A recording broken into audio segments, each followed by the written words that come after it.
It's great to have you on my channel, and you are one of the best bodybuilders around the world. And you have competed in the Olympia multiple times. And now after retiring, you are one of the best coaches in the IFBB. Could you please briefly introduce yourself to the Japanese audience? Yes. Well, Tates, thank you for inviting me for your show. Yeah, thank you. It's great to have you on my channel. I can't believe I'm chatting to you like this. Listen, my connection with Japan is very strong. First, I have a Japanese wife, as you know, and one of the best friends is Hidetada Yamagishi. But as you said, for me to introduce myself, because maybe some Japanese people don't know about me, I competed in 1990s in IBB, and from 1991 when I qualified to be IBB Pro, I qualified for Olympia consecutive 10 years.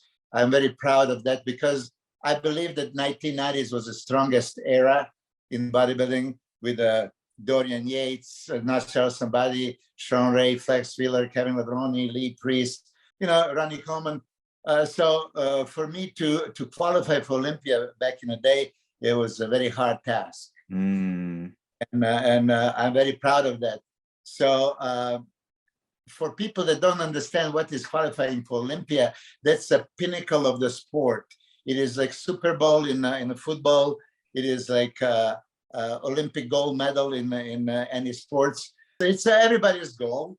And on that note, I'm going to say right away, when I met Hidetada Yamagishi in 2006, when he came in to my gym and hired me as a coach, he actually didn't believe that he can ever qualify for Olympia. But listen, with his work ethics, with his discipline, with just that pure drive, I was 1,000,000% sure he's going to qualify for Mr. Olympia. And I actually wrote it in one of the bodybuilding bulletin boards at the time, getbig.com. There was no social media. There was just bulletin boards. It's a lot different from nowadays, isn't it? Yes, much different. But maybe people can correlate. Now everything is on social media. You can read, and then a lot of people respond. Back in the day, getbig.com was the biggest bodybuilding forum. And I posted some pictures of Hide, being proud of being his coach. And already in the first contest that we competed, he placed 11th, which maybe people would say, oh, 11th is a bad placing. But at that competition, many great guys didn't even make a top 15. So for him, that was accomplishment. But immediately, I wrote it that, Hide is going to qualify for Mr. Olympia. And a lot of people didn't believe that. And that day, Hidetada Yamagishi came and said, Milos, why did you write that? And I said, what do you mean? I said, I can never qualify for the Olympia. I said, you don't believe you can qualify? I believe you can qualify. And I told him at the time, he had a big sponsor. I said, ask your sponsor if he's going to give me a big bonus, like $50,000 if he qualifies. Right. And they agreed. And long story short, I got $50,000 bonus because he qualified next year for Mr. Olympia.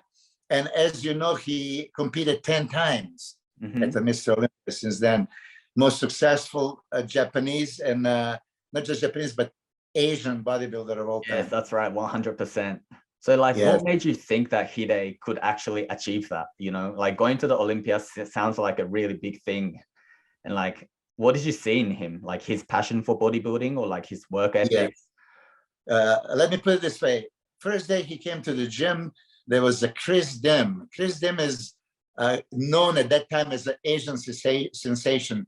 He was Cambodian bodybuilder and he already qualified for Mr. Olympia. He was my athlete. And I was going to train Chris Dim. And Hide came and said, okay, Hide, change your clothes. Let's train. First day, he didn't expect what he's going to do. And I put him through hell, crazy workout. He would never quit. He finished everything. And I've seen, oh my God, this guy has something special. When I started training him, and I would say this publicly many times, nobody trained as hard as he did. Nobody ever. So for you to understand, 6 days a week, 2 times a day, crazy workouts. And every workout I was very happy. We accomplished in each workout, the goal was accomplished, stimulation of the muscle. And then I do believe that he told you this in an interview, another hardest part for him was my diet. I gave him so much food to eat. Yes, that's what he told me. Like you doubled everything, right? Like carbs, protein, fat, like you doubled everything. So he told me that like training wasn't hard for him, but eating was the hardest part, training with you. Yes, yes. And I see a lot of people that are going to be watching this interview, a lot of Japanese, right? Yes. First and most important thing for them to realize is that diet and nutrition is more than 50% of success. Because as hard as they're gonna train, if they don't have enough building material, not enough calories to support energy expenditure and building needs of the body, they're never gonna grow. So Hidetada had an alarm, and every 3 hours, alarm goes off, he would need to eat, no matter what. And my wife told me example, even one time they were going to Las Vegas in a car, and car ran out of the gas, and they need to push that car, and the alarm goes off. He had to stop, eat his meal, and then even in that situation. So he was that dedicated on time and everything. You have to be. You see, that's why Hidetada succeed, because there was no compromises. Right. If you compromise today because of this reason, tomorrow for that reason, you're never going to go to the top. Right. And as you know, Hidetada won the IBB Pro shows, beat some great champions like Gustavo Badel, like Sean Roden, like Brendan Curry. I mean, he has a lot of list of top professionals he has actually beat in the contest. It's super respectful. He has won Arnold Classic, so what Hide has achieved, he opened the door for every Japanese and Asian bodybuilder, classic physique, men's physique, 212, to believe that they can achieve it too. Definitely. So was he one of the first Asian bodybuilders you saw back in the day? Because I feel like there were not many Asian bodybuilders around that time. There were not many Asians. I think that he told you a little bit history of Asian bodybuilding. I competed with Katsumi Ishimura. Yeah, Katsumi Ishimura was a Japanese bodybuilder. You competed with him? In an Ironman event. In an Ironman. Yeah, so Ironman. Yeah. He was IBB Pro before Hidetada, but he didn't really achieve any success. Hidetada is the first one that has achieved, such an incredible thing. Yeah, within 1 year, he qualified for Miss Olympia. He competed in all these shows, won multiple IBB Pro titles. I mean, it's astonishing what Hide has done. Yeah, definitely. So like you've taken care of athletes around the world from different countries and different backgrounds. So like, I'm really curious to know your thoughts on Japanese body structure and like our genetics. Like, what do you think of Asians' body structure in terms of bodybuilding?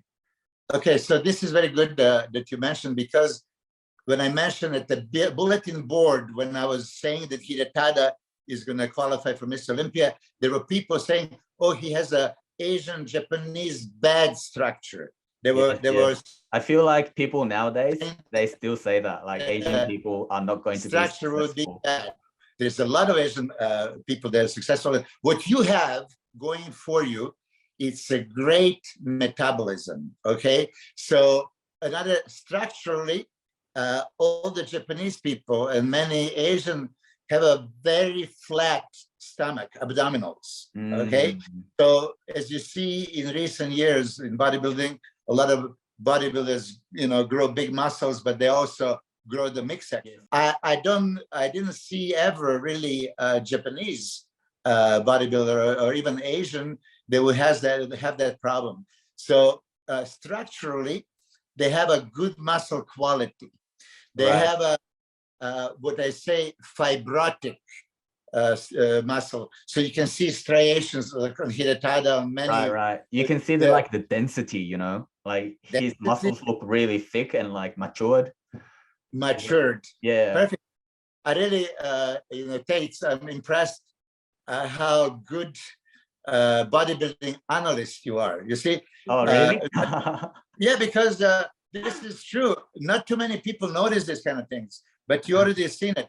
Advantage of a Japanese structure, right? Flat stomach, deep abs, and then fibers everywhere. Muscle is easy to build if you train like you're supposed to, when you eat like you're supposed to. But structurally, when people think, oh, Japanese are disadvantaged, no. They are very much advantaged. And now when they involve themselves in the sports, oh my God. I mean, what I want to say about my wife, she's the first Japanese American football player. Yeah, I know. And that's awesome. Okay. But when you think of mentality, right? She came to do something that no Japanese has ever done, play football. And she won the championship, most valuable player, offensively, defensively. And Hall of Famer too. Yeah, 20 years in business, right? No other. Well, she opened the door for other Japanese ladies that maybe wants to come play, like Hide did for the bodybuilders. And as you know, there's so many great martial artists from Japan. And anytime when I see the athlete, Japanese, immediately high energy, high discipline, high dedication, you know, work. True. Hard work is success always. So would you say that Hide is the hardest worker you have ever seen as a bodybuilder? Yeah. No question. I mentioned this for multiple years, and many people in interviews and podcasts, when they tell you who, because I train, as you know, many people. Dennis James, Paul, Nasser Sambadi, and then, you know, from Gustavo Badel, Mustafa Mohammed, now, as you know, Reagan Grimes, Logan Franklin, everyone else. Samson Douda. I mean, I had a Flex Wheeler, Chris Cormier, Melvin Anthony. It's amazing. Yeah. Like you pretty much looked after like all the legendary people like nowadays. Yeah, I mean, over 40 Olympia competitors, right? I counted the other day, but Hide always stand out as the hardest worker. And because of him, actually, you see, I would design a workout program that I think is impossible to finish. You know, it's super, super hard, but it's okay, let me try it. And I try it with Hide, and Hide finishes. So the thing that I thought was possible, Hide would finish every time. He would rather die than stop. So he would go beyond the limit that you set. Beyond the limits, believe me, beyond the limits. But if you see his progress, I mean, from 2006 to 2007, it was astronomical. And I do believe a lot of Japanese people would remember there was over 50 Japanese that flew to Los Angeles to watch him at the 2007 Ironman. He looked phenomenal. There was really such a great atmosphere with the Japanese flags and a whole crowd rooting for him. And he looked absolutely spectacular. But this was already when you can start seeing, oh my God, this guy is going to compete at Olympia. And later in 2007, he competed in his first Olympia. True. We can't say their names, but I heard from Betty that you are going to look after 2 Japanese clients. Yes. They're signing up to your coaching, right? And that sounds that sounds really exciting. Yes. And I'm looking forward to it because, you see, I already know that they're going to be disciplined beyond belief. You know, so for coach, you see, if I coach you, Tates, and I don't know really your level of dedication, right? So you can be from my country of Serbia or from some other, right away, I don't know if you're going to comply to everything that I write, and maybe you're going to compromise. And so my diets, my training programs were exact. At a certain time, you need to take a certain amount of carbohydrates, protein, fats, right? Yes. And then next meal, it's timed. So I'm counting on all these nutrients and calories coming in your body at a certain time, and at a certain time you're going to use it specifically, right? So if people are not disciplined and they miss that window of opportunity, it's not the same result. But I know for Japanese people that they're very disciplined. They're super strict. I'm excited to see them too. Like, you know, how much they could improve. Like you saw, you're looking after Regan Grimes, and Yes. in 2 weeks, I can see a lot of improvements that he's made. I want to know like what's so special about your coaching, because I feel like there's only like limited things you can do in 2 weeks. Like 2 weeks is such a short time, but you made a huge difference. So Yeah. like I was wondering like what could be the secret that. Thank you for saying this, but you see, I'm going to rewind back to 2006 when Hidetada came. There was 3 weeks for his first show. That was in Sacramento, and he looked tremendous, big change. So when I accepted the Regan Grimes at Olympia, if you watch, he didn't look very big. He was lost on a stage because he didn't look as competitive. He didn't have that size, and his condition was not very Yeah, good. I saw that. You could see it, like he was a little bit orderly and like not dried Yes. enough. Yeah. Yeah. So now, you have only 2 weeks, and now I want you to think as a coach, as me. So I have a big task. Ooh, it's very short time. Then I told him, like, listen, we're gonna have to have a high work output. I'm gonna have to put you on 2 cardio sessions a day. So as you know, cardio activity uses fatty acids, fat as a fuel. So you're gonna get much leaner if you do the cardio, right? But then I'm gonna train you also twice. I'm gonna stimulate your muscle specifically, right?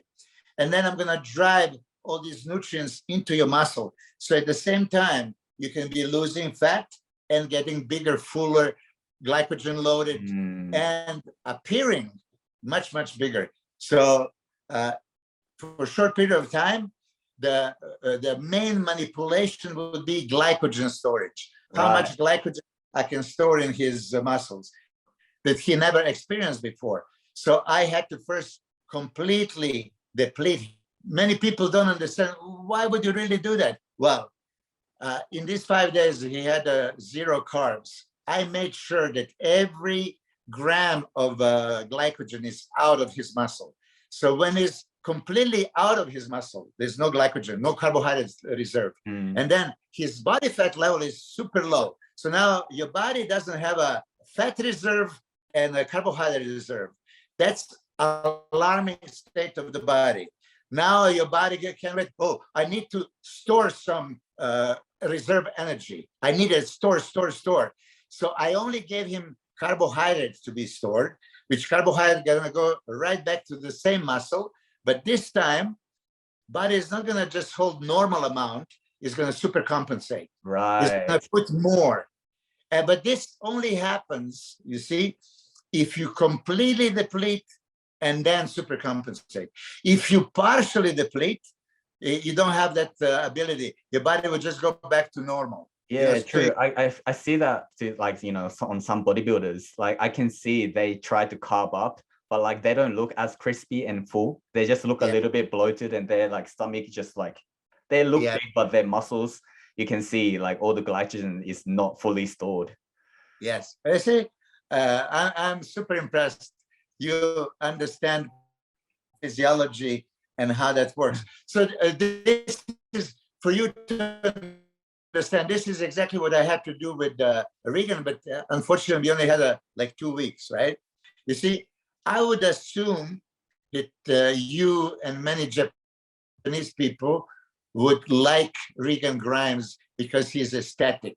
Okay, yes, that's right. So he has a beautiful shape, and I think that the Japanese people like shape and aesthetics. Yeah, that's what I feel right now, like too. Like I know that you love aesthetics, guys, and beautiful shapes, but I feel like currently there's a trend in open the bodybuilding where size matters over shape. Yes. So like, what do you think about that? Because like, I feel like in the near future, like the bodybuilding trend is going to shift from size over shape to shape over size, like back in the 1980s. Yes. Yeah, I agree with you. See, for me, I mentioned this 1993 when Dorian Yates won over Sean Ray and Flex Wheeler. That was a bad thing because they switched into, okay, now we're looking for a size. And if Mr. Olympia is a big muscular monster, right, they're going to look for more of those. So everybody was trying to catch up with the size, and shape was not really awarded. Then with Phil Heath, after Ronnie Coleman and Jay Cutler being big Mr. Olympias. When Phil Heath started winning, I was hoping more aesthetics is going to be looked at and then Brandon Curry won, which was very aesthetic. And then when Big Ramy came, you see, you can't ignore so much width, so much size, V-taper, X-frame, crazy muscles. I know how the judges are thinking, so size matters, like you said. But with the people exactly like Regan Grimes, when you have perfect structure, perfect shape, aesthetics, and then you are presenting this perfectly and your condition is out of this world, I think that judges and audience can start shifting into beauty over the beast, right? Yeah, true. Because it's really a beauty contest or a freak show. And I would like to see more of the beauty side. Yes, but you see, second place is very aesthetic. Brandon Curry. And then third place was Hadi Choopan, who is super muscular, crazy conditioning, kind of muscular freak. He's a big guy, right? Yeah, he has both of that. This is why, for me, it's a big hope. Not just that I'm coach of Regan Grimes, and I want him to succeed as my athlete. I want him to be example for all the people in the world, that people are gonna fall in love with bodybuilding again because that looks beautiful. So I listened to your podcast with Ron Harris, and I heard you say that your goal for Regan Grimes is to make him Mr. Olympia champion in 3 years. Is that going to happen? Yes, I absolutely believe it can happen. You see, a lot of people, unachievers and jealous, negative people. When I was coming to America, I came from a small country, Yugoslavia. And when I said I have a 5-year plan, 5-year plan was to come to America, win Mr. Universe, turn IBB professional, qualify for Mr. Olympia, and make a living off of bodybuilding. That was my precise goal. And I accomplished everything in 4. When I look at Regan Grimes, he has a beautiful structure, beautiful shape, muscle insertions, quality, fibers on his lower lats, mid and upper traps, shoulders, chest, striated glutes, hamstring. So he has shape, he has the quality. We need to just expand it a little bit. Yeah. If we train, every single day religiously, for next 3 years, improvements should get him that good that he can contest any bodybuilder on this earth and possibly beat him. True, definitely. Possible in 2 years, but I gave a 3-year plan. Right. I could see a lot of potential that he could actually be the Mr. Olympia one day. Yeah, I'm happy that you do. Because a lot of people gonna laugh about it. They're not gonna be supporting. They're gonna be naysayers, non-believers. But you see, the thing, when I also talk to Hidetada, or when I talk to you, Tates, or anybody that is listening to this in Japan, I am not physically superior to you. I just did everything that I need to do to be top bodybuilder to go to Mr. Olympia. When I told this to Hide, you're not inferior. You're just like me, flesh and blood, okay? You do the work, you're gonna get to the Olympia. And what? Hide get to the Olympia 10 times. Anybody that is listening from Japan. True, no one could imagine that, eh? And then you but they can understand that they are not inferior. If they put the work, they're gonna accomplish the goal. Guarantee. Anybody that is listening, and I had a couple of Japanese guys that came to my training camp with Hidetada in 2018, and now they are IBB pros. So they applied the knowledge and experience and the hard work, and now they're on the pro stage. True. Once you're on the pro stage, if you're good enough, you can maybe qualify for Mr. Olympia. And then when you qualify for Mr. Olympia, your goal raises, you raise the bar. Now you want to be top 10, and then you want to be top 6, and you should go for a victory. This is, everybody can do it if they honestly put the work behind it. What about Logan? Like, he doesn't update his social media as often as like Regan. So I know he practices posing a lot, and I saw the Hawaiian show. He was like really dominating the show. Logan, as you know, in Japan, a lot of people follow men's physique and they follow a classic physique. So they know that Logan was men's physique, and Logan was American soldier, right? So he had that soldier mentality. But then he is super artistic, and even when he was doing a man's physique, he had a routine. It was not simple, just that 3 poses, front, side, and back. He would actually create a little routine. So now when I saw his routine that he was doing for the Arnold Classic, right? I was amazed because I didn't pay as much attention to every detail like he is. He is really masterful. If you watch every movement, every angle, facial direction, expression, fingers, position, movement, transitions, everything has a reason. I mean, it's amazing. He has for me, super classical structure. Yes, definitely, I agree. That example what they want. But I do think that with 1 year of hard work and a little bit improvements, Logan can contest him for a title already next year. He has a hashtag closing the gap, so we tried to close that gap even in 1 year, but Logan wants to win. So he's gonna do everything what he needs to do until he wins. For me, he has a nicer shape, like he has a better arms. He has a biceps, triceps, kind of reminiscent to Arnold. He has definitely. When he took the side pose, this pose, facing back shot. Yeah, that looked really similar to Arnold Schwarzenegger back in the day. Yeah, the side chest. Yes. I mean, he did this Roman pose. That's another thing.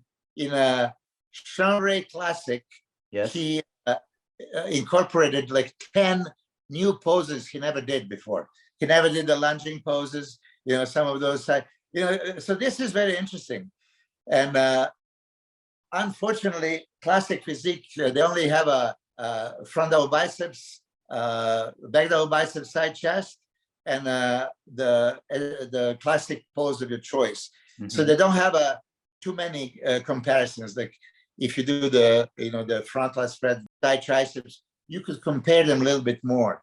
True. But I think classic is the way to go because aesthetic. Everybody's aesthetic. What does it mean? The waist is small, they look beautiful, right? So I think that a lot of also Japanese athletes would be very successful in classic. Right, because maybe we have Japanese structure, like we have a really small waist, and like you said, like we don't get bloated as like compared to like other races, I guess. Yes, and I tell you this, it's very interesting, but I didn't talk about this to other people. I'm telling you. When I was in Yugoslavia, I had a very small waist. Right. And then I competed in this show, and this guy had a wide waist, and that wide waist actually it made him look much bigger than me. I mean, when you see the pictures, my shoulders was just as wide, but just when you look at him, he looks much bigger. So Nick Walker, for example, at the Arnold Classic, he doesn't have a small waist, right? No, but boom, he looked bigger. He had a good abs, so people would just overlook wide waist, but he was with deep chiseled abs and a lot of mass, and he, for me, looked much bigger than anybody else. Is Logan going to compete in the Arnold? Logan is not going to do the Arnold.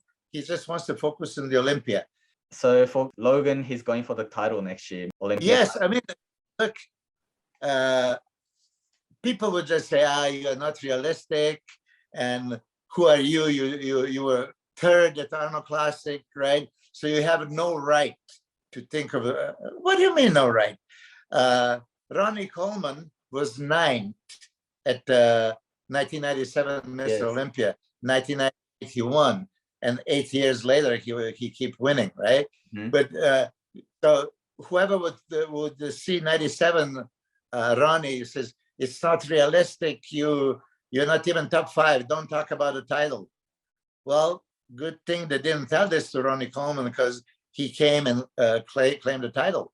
So Logan is not really training for second place. He wants to win. Is he going to be able to win? That also depends on Chris Bumstead and Terrence Ruffin. And I mean, there's many great guys. I mean, that they did the Rayon and Krzyzewski. Yeah, there's many great guys. So I came from the era that, for example, that 97, I said at Olympia, top 10 guys, we went to European Grand Prix Tour.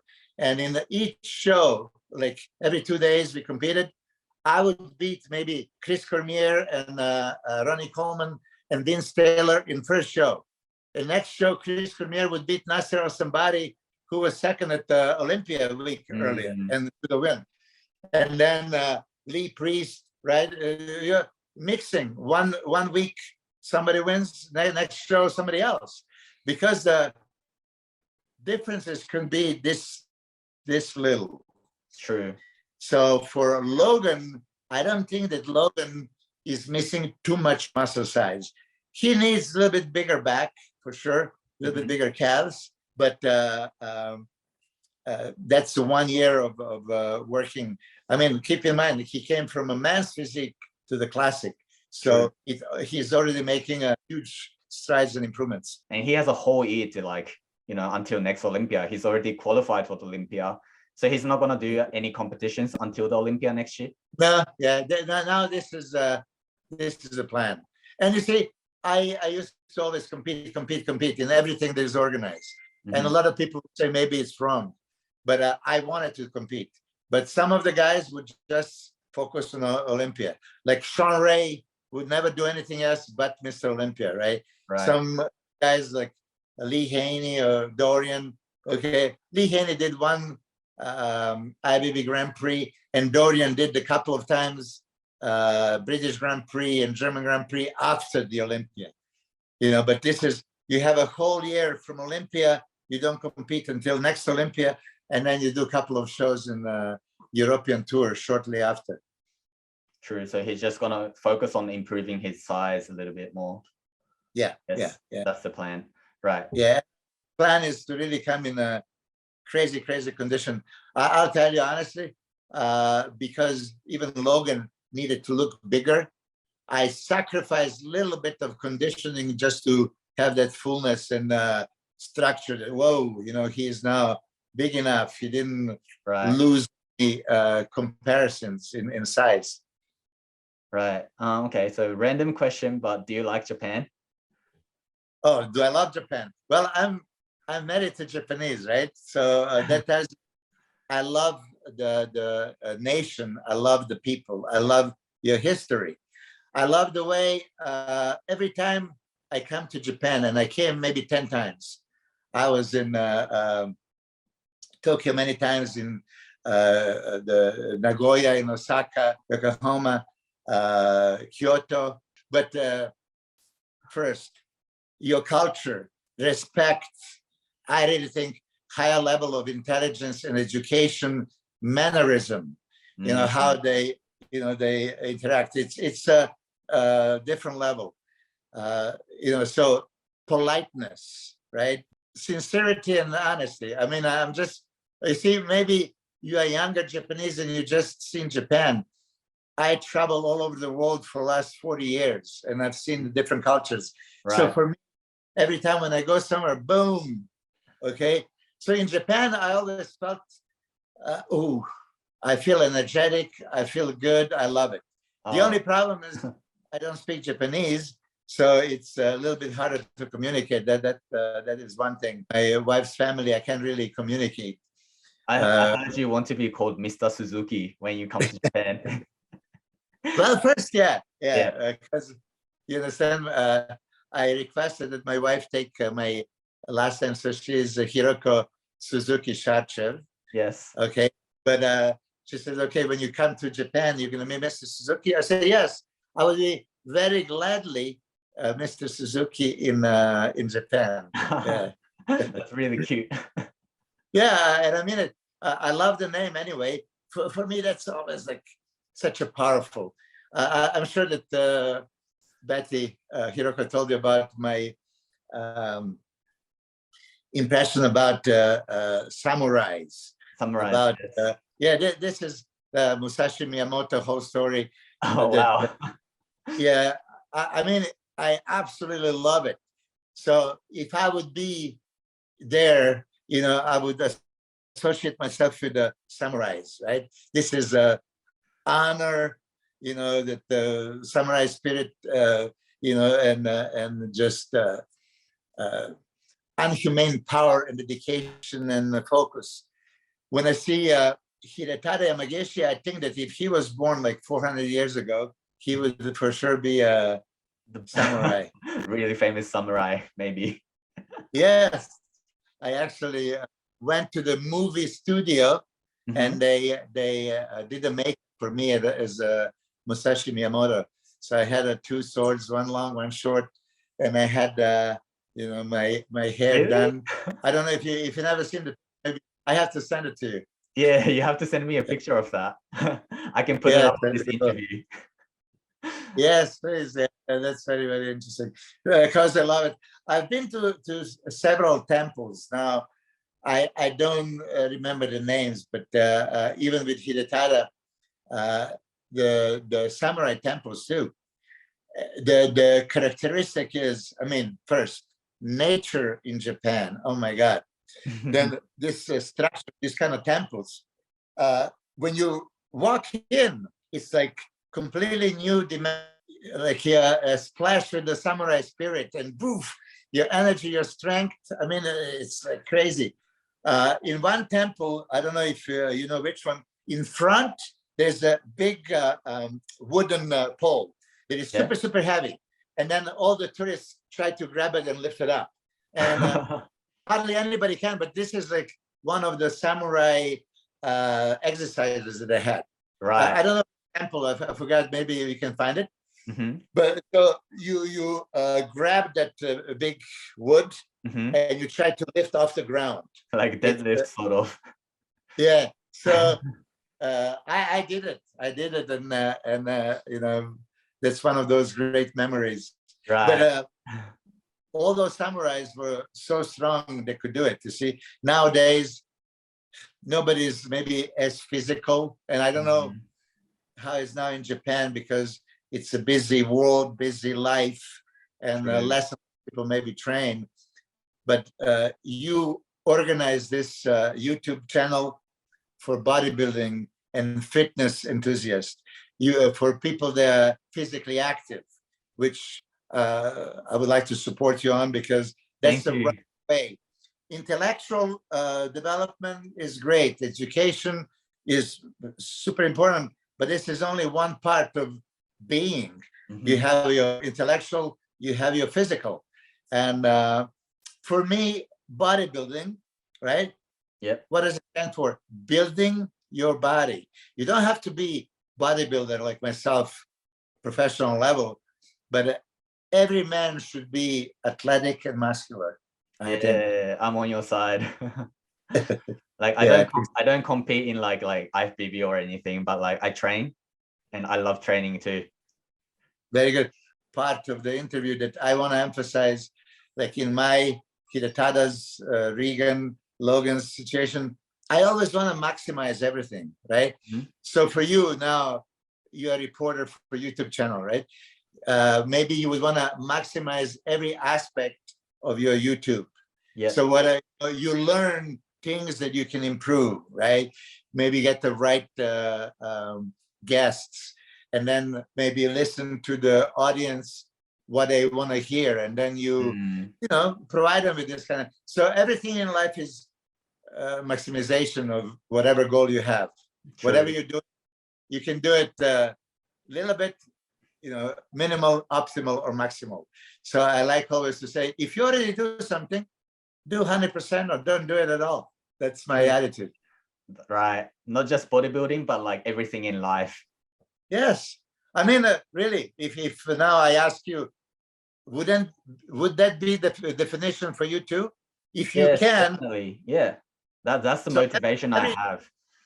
Yeah. I feel like I could do anything, but like I have to try it, but I'm going to try my best. And then I believe that I can succeed. That's the mentality that I have. Very good mentality. Right mentality. Speaking of that, everybody that is listening should have that mentality. And if they don't, they should ask themselves, why not? Do you want a maximal or minimal? So a lot of people just stay average because they don't want to set the goal. Once you set the goal, just reach that goal. Okay, once you reach that first one, okay, go for the next one, and then raise the bar, and then soon you'll realize, oh, every time, like you said, when you train, you felt better, you felt stronger.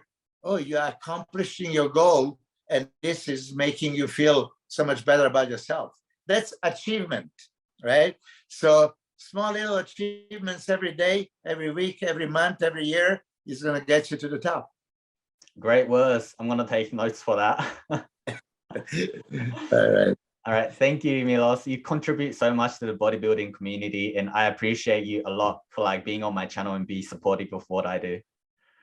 Thank you so much. Thank you for inviting me. Thank you. Like, I can't appreciate more. Like, I hope I can spread your words to all the Japanese bodybuilding fan. And like, thank you so much once again for this interview. Thank you for inviting me for this Japanese interview. But I want to inform all the Japanese people that also me and my wife, Hiroko Suzuki, we have a Japanese YouTube channel. And we are trying also to bring some news and happenings to Japanese enthusiasts. So, check our channel. That's right. Everyone has to subscribe to your channel too. Okay, thank you. Thank you.